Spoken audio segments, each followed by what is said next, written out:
salah satu materi doa antara adzan dan iqamah salat subuh yang dianjurkan oleh Imam Ghazali. Salah satu doa panjang yang diajarkan oleh Rasulullah Muhammad SAW, yang diantara materi doa itu adalah was-sabru indal qada, meminta dianugerahi kesabaran dalam menghadapi ketetapan Allah, menghadapi ketentuan Allah, baik ketentuan yang kita sanggup menghadapinya atau berat menghadapinya. Apapun yang Allah tetapkan atas kita, kita ingat betul semua terjadi atas kehendak Allah. Jika kita selama ini sebagai hamba yang selalu berusaha istiqomah melaksanakan setiap perintah Allah, yakin apapun yang Allah izinkan terjadi pada kita, pasti itu untuk kebaikan kita. Jangan pernah ada pikiran negatif, ya Allah, aku sudah rajin sholat, kenapa masih Engkau puji dengan pujian yang berat ini? Jangan.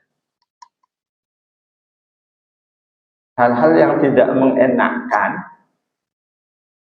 ketika hal itu terjadi, itu belum tentu menjadi tanda dia orang yang diberkahi oleh Allah. Orang yang dicintai Allah ada dikasih hal-hal yang terlihat tidak mengenakan. Jadi mengenakan atau tidak mengenakan yang terjadi itu tidak menjadi tanda dicintai atau diberkahi oleh Allah. Rasulullah, jangan dikira perjalanan hidup beliau selalu nyaman. Mengganjel perut dengan batu karena laparnya itu hal biasa buat beliau. Atau berupa didolimi oleh orang yang didakwahi, itu boleh jadi santapan rutin beliau. Kalau sekedar dicaci maki, dihina, apapun yang terjadi, bagaimanapun menyakitkannya, ketika terjadi pada seseorang yang dia punya stok kesabaran cukup, orang lain melihat kasihan, dianya sendiri menikmati hal itu.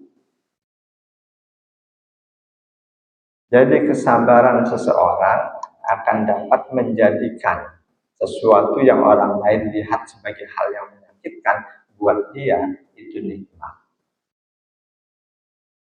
Jadi kesabaran menjadikan hal yang berat menjadi nikmat. Ketidaksabaran menjadikan hal yang nggak terlalu berat jadi sangat berat. Kesabaran Allah perintahkan ada dalam beberapa hal. Ada di antaranya sabar dalam melaksanakan perintah Allah. Melaksanakan perintah Allah ada kalanya dianggap nggak baik, nggak nikmat. Buat kita insya Allah hadir ke masjid sholat jamaah itu sudah merupakan satu kenikmatan. Boleh jadi sudah menjadi kenikmatan apapun yang sedang kita kerjakan, ketika tiba waktunya harus berjamaah, kita tinggalkan hal yang lain demi melaksanakan sholat berjamaah. Tapi masih banyak saudara kita di luar sana yang menganggap perintah sholat berjamaah sebagai satu hal yang mengganggu, yang tidak nikmat. Di antara kesabaran yang Allah perintahkan, sabar dalam melaksanakan perintah Allah. Di surah Thaha ayat 132, A'udzu billahi minasyaitonir rajim. wa'mur ahlaka bis-shalati wastabir 'alaiha. Ayat. Wa'mur dan suruhlah, perintahkanlah ahlaka kepada keluargamu bis-shalati, salat. Menjadi kewajiban bagi para suami, para ayah untuk menyuruh istri keluarganya mengerjakan sholat. Kalau sampai ada anak-anak yang nggak sholat karena orang tuanya nggak nyuruh, Masya Allah, jadi beban di akhirat nanti buat si orang tua. Orang tuanya nyuruh tapi nggak maksimal, itu pun boleh jadi pertanggungjawabannya di hadapan Allah. Orang tua sudah selalu nyuruh maksimal, dia nyuruh maksimal kemampuannya dengan berbagai macam cara yang baik-baik yang sesuai syariat. Kalau ternyata si anak tetap nggak melaksanakan, itu orang tua sebagai penanggung jawab keluarga, dia sudah lepas tanggung jawab. Dalam arti, andikan orang tua seperti itu, Allah wafatkan di akhirat nanti, andaikan Allah tanya tugasnya gimana, dia akan bisa menjawab. Anggota tubuhnya akan menjadi saksi bahwa dia memang betul sudah melaksanakan tugas itu. Nabi Nuh, insya Allah sudah lepas dari tanggung jawab meskipun salah satu anaknya kafir.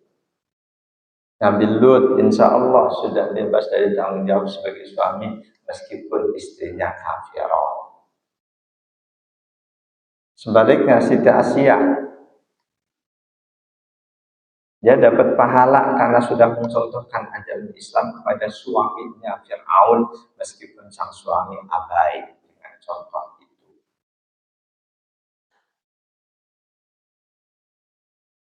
Suami terhadap istri, orang tua terhadap anak-anaknya, Allah kasih beban kewajiban nyuruh mereka melaksanakan sholat. Dan Allah perintahkan di situ wastabir 'alaiha. Nggak sekedar wasbir, tapi wastabir. Akar katanya sobaro sama, tapi ikut wajan ifta'al. Wastabir, betul-betullah sabar kamu. Gandakan kesabaranmu dalam melaksanakan tugas itu, memerintahkan anggota keluarga untuk mengerjakan sholat. Boleh jadi kalau sabarnya cuma sedikit, kali nyuruh anak nggak bangun, udah ditinggal cari yang lain. Ini buat orang tua, nyuruh keluarganya mengerjakan sholat harus dinomor satukan. Sesudah dia sendiri mengerjakan sholat itu, sebelum dia mengerjakan aktivitas hidup sehari-hari. Mungkin ayah berangkat ke masjid, pesan ke istri, nanti anak-anak jangan lupa tuh bangunin, suruh. Istri terima pengalihan tanggung jawab itu. Kalau si istrinya lalai, istri akan dimintai tanggung jawab. Jadi melaksanakan perintah Allah pun dituntut adanya kesabaran. Sabar pun Allah perintahkan ketika kita dengar omongan yang enggak mengenakkan kita. Apakah itu berupa fitnah, kita enggak melakukan hal aib, tapi diomong bahwa kita melakukan aib. Dalam menerima omongan-omongan yang bikin kuping panas, Allah perintahkan kita untuk menerima dengan sabar. Bukan untuk membalas. Klarifikasi pun enggak terlalu diperlukan. Kalau toh kita mau mengklarifikasi karena dituduh yang enggak, niat kita supaya jangan semakin banyak orang yang dapat dosa karena berita itu boleh. Kita enggak klarifikasi aja masyarakat, jangan-jangan benar nih dia melakukan ini, dia korupsi misal. Mereka yang jadi suudzon terhadap kita karena berita negatif yang disebarkan oknum yang tidak kita klarifikasi, mereka pun ikut dapat dosa. Kita klarifikasi karena takut kasihan makin banyak yang dapat dosa. Boleh. Tapi kalau kita nggak khawatir dengan hal itu, kita difitnah, dianggap melakukan hal negatif, kita biarin. Nggak masalah. Di surah Shad ayat 17. A'udzubillahi minasyaitonir rajim. Isbir ala ma yaqulun. Wadkur abdana Dawud dzal aid. Innahu awwab. Kalau menyuruh keluarga Allah gunakan istabir, ta'ala. Allah suruh sabar untuk mendengarkan omongan buruk, cukup dengan isbir. Sabarlah kamu. Gak ada perintah lipat gandakanlah kesabaran, enggak. Sabarlah kamu mendengar apa yang mereka ucapkan. Supaya bisa sabar menghadapi hal serupa ini, wadkur abdana Dawud, ingat hambaku Dawud alaihi salam. Contoh dia, diomongin apapun dia tetap sabar. Dal aib, padahal dia orang yang sangat kuat, bisa menghajar siapapun yang ngata-ngatain beliau, tapi beliau tetap sabar. Innahu awwab, dia seorang hamba yang selalu kembali kepada Allah. Seseorang mendolimi kita, ketika hal itu kita kembalikan kepada Allah, itu baterai kesabaran kita akan kuat. Dia melakukan hal itu pasti atas kehendak Allah. Berarti Allah menguji aku melalui dia. Allahumma inni as'aluka sabra dan qadra. Akan enteng, mudah untuk sabar. Termasuk sudah tentu sabar menghadapi berbagai macam bencana, musibah yang terjadi di diri kita, keluarga kita, dan semua orang-orang yang kita sayang. Itu sudah tentu. Di surah Luqman ayat 17. A'udzubillahi minasyaitonir rajim. Ya bunayya aqimus salata wa'mur bil ma'ruf wa nahy 'anil munkari wasbir 'ala ma asabak. Inna dzalika min azmil umur. Ini nasihat Luqman kepada putranya. Ya bunayya, wahai anakku, aqimis shalah, tegakkan salat. Wa'mur bil ma'ruf, selalulah beraktivitas amar ma'ruf, wanha 'anil munkar, dan mencegah kemungkaran. Wasbir 'ala ma asabak, dan sabarlah kamu atas apapun yang menimpa kamu. Semua yang menasihatkan Luqman kepada putranya ini, yang menegakkan sholat, amar ma'ruf nahi munkar, sabar menghadapi apapun yang terjadi, inna dzalika min azmil umur. Ini termasuk perkara yang besar nilainya di hadapan Allah. Perkara yang pasti pahalanya besar.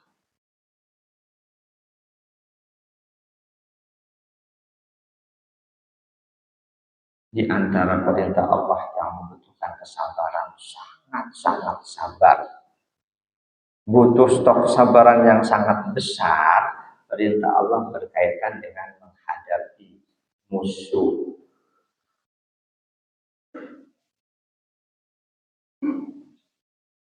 Di surah Ali Imran ayat 200. Ya ayyuhalladzina amanu sabiru wasabiru warabitu wattaqullaha la'allakum tuflihun.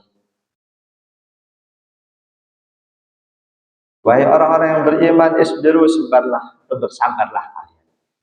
Wasabiru, tingkatkan kesabaran kalian. Atau berikan nasihat pada yang lain untuk selalu sabar. Warabitu, mantapkan dalam hati untuk selalu akan melaksanakan perintah Allah. Memasang tekad untuk selalu berada di agama Allah. Selalu bertakwa kepada Allah. Wattaqullah, takutlah kepada Allah, la'allakum tuflihun, kalian pasti akan bahagia. Jemaah dan Allah wa iyyakum ajma'in. Sabar menghadapi ketentuan Allah, menghadapi qada Allah, itu bagian dari keimanan. Termasuk bagian dari keimanan. Kita wajib mengimani di antara rukun iman takdir Allah, qada dan qadarnya Allah. Qada Allah wajib kita terima tanpa ada rasa keterpaksaan. Ketika Allah misal uji kita, istri kita, anak-anak kita yang masih kecil sekaligus karena musibah meninggal seketika. Ini ujian yang berat. Mereka yang nggak iman boleh jadi akan nyalahin sana sini. Mereka yang iman, ketika itu terjadi pertama, yang dia ingat Allah. Bis yang ditaiki, bis yang selama ini dikenal teliti, baik, standar keamanannya tinggi, kok dilalah. Itu terjadi, ini pasti kehendak Allah. Pasti siapapun suami istrinya meninggal, orang tua anaknya meninggal, itu pasti akan sangat berduka. Pasti. Wah, orang beriman nggak bakalan berduka, itu bohong. Memang Rasul nggak berduka ketika putra beliau wafat. Beliau nggak berduka ketika Siti Khadijah wafat. Siapapun manusia pasti akan berduka ketika orang terkasihnya diwafatkan oleh Allah. Bedanya yang beriman, dukanya terkendali. Yang imannya nggak seberapa, mungkin dukanya berkelanjutan. Yang beriman semakin baik imannya, dukanya semakin menipis, semakin cepat move on. Karena dengan semakin mantapnya iman, kesabarannya akan semakin tinggi. Itu manusia yang paling menyabar Rasulullah. Karena beliau keimanannya yang paling baik. Kesabaran itu bagian dari keimanan. Sabar ketika menerima takdir Allah.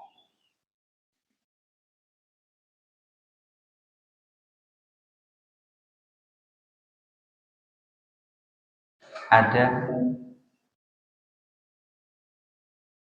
beberapa hal yang oleh Rasul di dalam satu hadis disebutkan sebagai bagian dari iman. An Abdullah ibn Umar bin Khattab radhiyallahu anhu. Anin Nabi sallallahu alaihi wasallam qala khamsul minal iman. Man lam yakun fihi syai'un minhu fala imana lahu. Ada 5 hal yang merupakan unsur keimanan. Siapapun orang yang salah satu dari 5 hal ini nggak ada dalam dirinya, berarti nggak ada iman dalam dirinya. Yang pertama, at-taslimu li amrillah. Pasrah terhadap apapun ketentuan Allah. Dia tunduk patuh terhadap apapun perintah Allah. Allah perintahkan apa, dia jalan. Allah perintahkan meninggalkan sesuatu yang selama ini rutin dia sukai, dia jalankan. Penanda dalam dirinya ada iman. Yang kedua, waridho bi qada'illah. Dia terima dengan senang hati qada Allah, ketetapan Allah. Meskipun boleh jadi kata nafsu, ketetapan itu sangat menyakitkan. Tapi dia ingat ini Allah yang punya ketetapan. Ikhtiar sudah dilakukan sebaik-baiknya. Contoh tadi, mau bepergian jauh, kita memutuskan mau naik kendaraan apa. Kita pilih kendaraan yang safety-nya terkenal sangat penting, sangat tinggi, sangat teliti. Berangkat kita baca doa, naik duduk di kursi baca doa, sudah kita lakukan. Kok terjadi hal yang tidak kita inginkan? Ini untuk Allah. Kita sedih, sekedar manusiawi, tapi dalam hati kita sadar betul ini ketetapan Allah yang harus diterima dengan perasaan ridho, perasaan senang. Mereka yang ketika mengalami hal yang tidak disukai kok bencinya Masya Allah, marahnya Masya Allah, itu salah satu tanda keimanan belum ada dalam hatinya. Yang ketiga, wat-tafwid ila amrillah. Ketika dia sudah melakukan ikhtiar sebaik-baiknya, hasilnya bagaimana? Dia kembalikan pada Allah. Dia melakukan apa? Tafwid, dia serahkan dirinya kepada Allah. Dia ikhtiar dalam segala hal dia lakukan, tapi tetap dia pasrahkan dirinya sepenuhnya kepada Allah. Kita laksanakan perintah Allah, semuanya kita laksanakan. Nggak ada pretensi jadi kita pasti aku akan masuk surga nanti. Kita laksanakan perintah Allah sebaik-baiknya, selanjutnya terserah Allah. Bahkan kalau Allah memasukkan kita ke neraka, itu hak Allah. Kita milik Allah 100%. Enggak mudah. Tafwid ilallah. Mungkin seperti ungkapan Rabi'ah Adawiyah. Kalau aku melaksanakan perintahmu karena berharap surga, ya Allah, tutup pintu surga serapat-rapatnya. Kalau karena takut neraka, buka pintu neraka selebar-lebarnya. Jadi melaksanakan apapun betul-betul karena mengharap ridho Allah. Meskipun boleh kita melaksanakan perintah Allah karena berharap surga, melaksanakan perintah Allah karena berharap selamat dari neraka, itu boleh, masih boleh. Cuma ya ketika level kita masih di situ, kita belum naik ke level yang lebih tinggi. Kita bisa berubah, kita robah. Pokoknya apapun perintah Allah aku laksanakan, aku cuma mengharapkan keridhaan Allah. Jadi, walaupun secara rasional, siapapun yang dapat keridhaan Allah, dia tidak akan disulitkan oleh Allah di akhirat nanti. Di dunia orang lain melihat dia sulit, belum tentu dianya merasakan sulit. Uwais Al-Qarani, tabi'in yang hidup semasa dengan Rasul, ujiannya nggak enteng. Sepanjang hayat Allah takdirkan harus mengurusi ibunda beliau yang sakit. Kulit tubuh beliau dijauhi orang, tapi beliau ridho menjalani semuanya. Akhirnya walaupun nggak sempat bertemu dengan Rasul, Uwais Al-Qarani disanjung oleh Rasul sebagai manusia yang tidak dikenal di dunia, tapi dimuliakan di langit. Sangat terkenal di langit. Yakin Uwais Al-Qarani menikmati kondisi tubuhnya yang dijauhi oleh orang lain. Karena beliau punya stok kesabaran yang tinggi, keimanan yang mantap. Semoga Allah ajma'in. Termasuk yang keempat, wa tawakkalu 'ala Allah.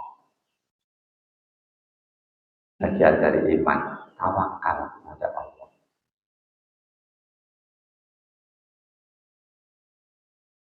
Yang terakhir, yang kelima, was-sabru inda sadmatil ula.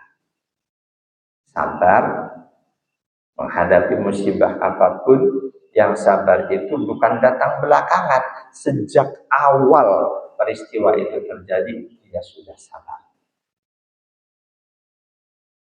Kalau sabarnya setelah ditakziahi orang lain, sabar, ini dari Allah, pelan-pelan dia bisa nerima, itu sudah bukan termasuk sabar yang diperintahkan. Jadi sabar yang diperintahkan oleh Rasul inda sadmatil ula, sejak awal peristiwa musibah itu terjadi. Memang itu nggak mudah. Orang-orang tertentu, orang yang imannya mantap, dia punya stok kesabaran tinggi baru. Bahkan boleh jadi sebelum musibah itu terjadi, dia sudah menyiapkan diri untuk menyambut terjadinya apapun yang Allah kehendaki. Ketika sebelum terjadi dia sudah menyiapkan diri, itu akan lebih mudah. Dulu saya sering, sebelum ibu saya wafat, saya sering sengaja membayangkan, andaikan ibu wafat, nanti gini. Saya bayangkan betul sampai nangis. Ketika betul-betul tiba waktunya, dan itu di depan saya langsung, waktu itu sakit, giliran anak-anaknya jagain, terakhir saya sama istri jagain. Saya baca Quran, saya pegang. Suhu tubuhnya dari bawah adem naik terus sampai dada selesai.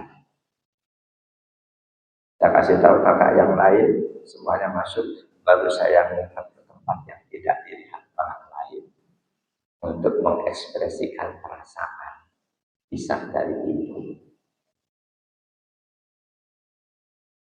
Jawab dalam wahyakum ajma'in. Ini hadis tadi memang hadisnya dhaif.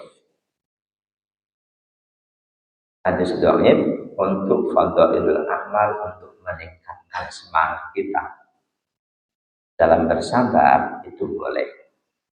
Jamaah dan Allah ya ajma'in. Di Ihya Ulumuddin, Imam Al-Ghazali membahas masalah sabar cukup panjang lebar. Membahas masalah sabar cukup panjang lebar. Hasil penelitian beliau fil Qur'ani fi najin sab'ina mawdi'an. Dalam Quran lebih dari 70 kali ayat-ayat sabar.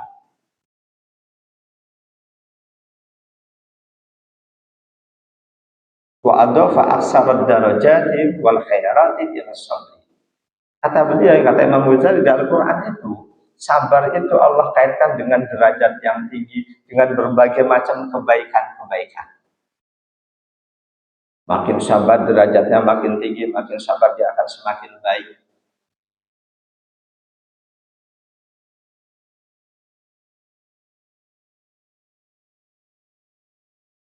Bahkan orang yang semula tidak baik, ketika dia sabar pada saat mendapatkan ujian dari Allah, orang itu pun Allah akan berikan keberhasilan. As-Sajdah ayat 34. Wa ja'alna minhum a'immatan yahduna bi amrina lamma sabaru. Di antara mereka ada yang aku jadikan sebagai pemimpin. Yahduna bi amrina, yang mengajak orang lain untuk mengikuti perintah-perintah.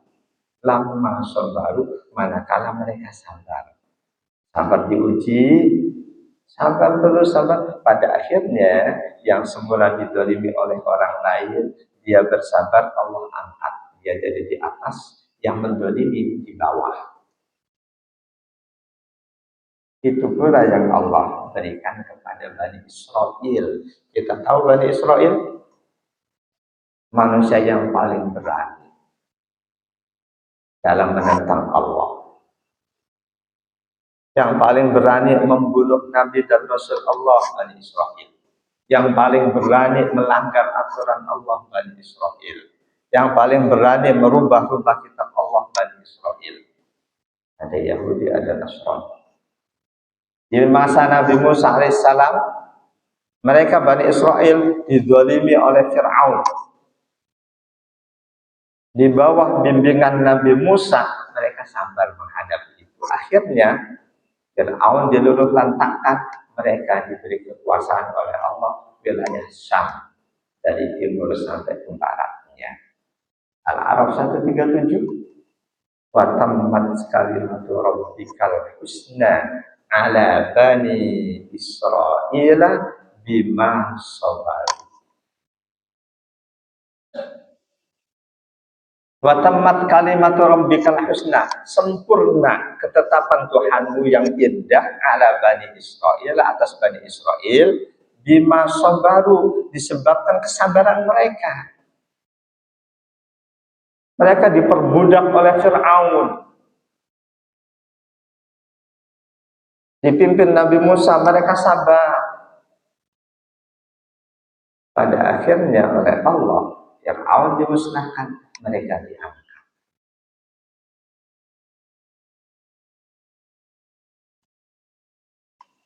Dengan sabar, Allah akan berikan ganjaran pahala yang terbaik. An-Nahl 96. Wa lanajziyannal ladzina sabaru ajrahum bi ahsani ma kanu ya'malun. Pasti aku akan balas orang-orang yang bersabar. Aku berikan pahala mereka di ahsani ma kanu ya'malun, jauh lebih baik dibanding kebaikan yang mereka perbuat.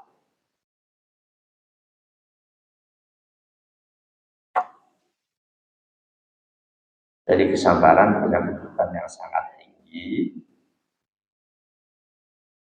Orang yang berangkat sholat, dia sabar tanpa ada keluhan, dia nikmati sholat itu. Walaupun harus hujan berangkat ke masjid, dia nikmati, pahalanya lebih besar dibanding mereka yang masih hujan lagi, gak ke masjid gimana, dia memaksakan diri berangkat ke masjid. Tanpa kesabaran melaksanakan perintah Allah, jadi ada unsur keterpaksaan. Dengan kesabaran, boleh jadi perintah Allah jadi kenikmatan. Alhamdulillah ya ajmain.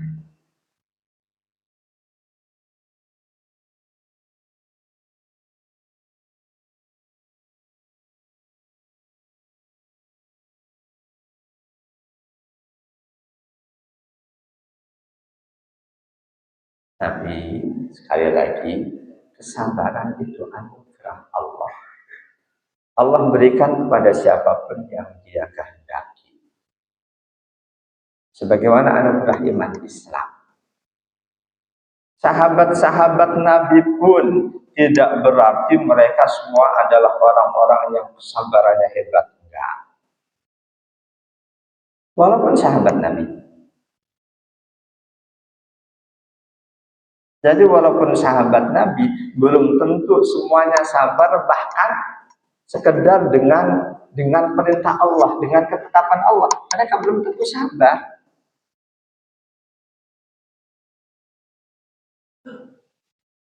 Kisahnya bisa kita baca, sejarah bagaimana Allah turunkan Al-Baqarah bagian akhir 284 dan selanjutnya. Sebab turunnya ayat-ayat itu berkaitan dengan sahabat-sahabat Nabi yang merasa keberatan dengan keputusan Allah. Keputusan Allah itu berupa wa in tubdu ma fi anfusikum aw tukhfuhu yuhasibkum billah. Kamu perlihatkan isi hatimu atau kamu sembunyikan, tetap akan dihisab oleh Allah. Jika isi hatimu buruk, dosa buat. Ketika ayat ini diturunkan, sahabat-sahabat Nabi merasa keberatan. Hadisnya sahih dari sahabat Abu Hurairah radhiyallahu anhu. Kata beliau, fastadda dzalika ala ashabi Rasulillah sallallahu alaihi wasallam. Keputusan Allah bahwa isi hati baik atau buruk nggak dibedain akan dihisap, baik pahala buruk dosa, hal itu dirasa sangat berat oleh sahabat-sahabat Rasulullah Sallallahu Alaihi Wasallam. Atau Rasulullah Sallallahu Alaihi Wasallam, maka mereka pun langsung mendatangi Nabi, summa baraku ala rukabi. Mereka duduk berlutut di hadapan Nabi. Faqalu, mereka berkata, ya Rasulullah, kullifna minal amali ma nutiq, as-salat was-siyam wal-jihad was-sadaqah. Wahai Rasul, selama ini kita sudah diperintahkan mengerjakan berbagai macam amalan-amalan yang kita sanggup melaksanakannya. Sholat, puasa, jihad, sedekah. Kita sanggup melaksanakan itu. Waqad unzilat 'alaika hadil ayat. Ketika ayat ini diturunkan kepadamu, wa in tubdu ma fi anfusikum, dan selanjutnya, wala nutikuha, kami nggak sanggup untuk menjaga hati kami agar selalu baik. Kami nggak sanggup itu. Masa itu akan menjadi dosa? Menanggapi itu, Rasulullah Sallallahu Alaihi Wasallam bersabda, "Aturiduna an taqulu kama qala ahlul kitabaini min qablikum." Sami'na wa ata'na. Apakah lantas kamu mau menjawab keputusan Allah itu seperti sikap Yahudi Nasrani? Sami'na wa ata'na, kami dengarkan tapi kami tidak akan patuhi. Apa mau seperti itu kalian? Jangan seperti itu. Harus sabar untuk mendengarkan lanjutan kisah ini di pertemuan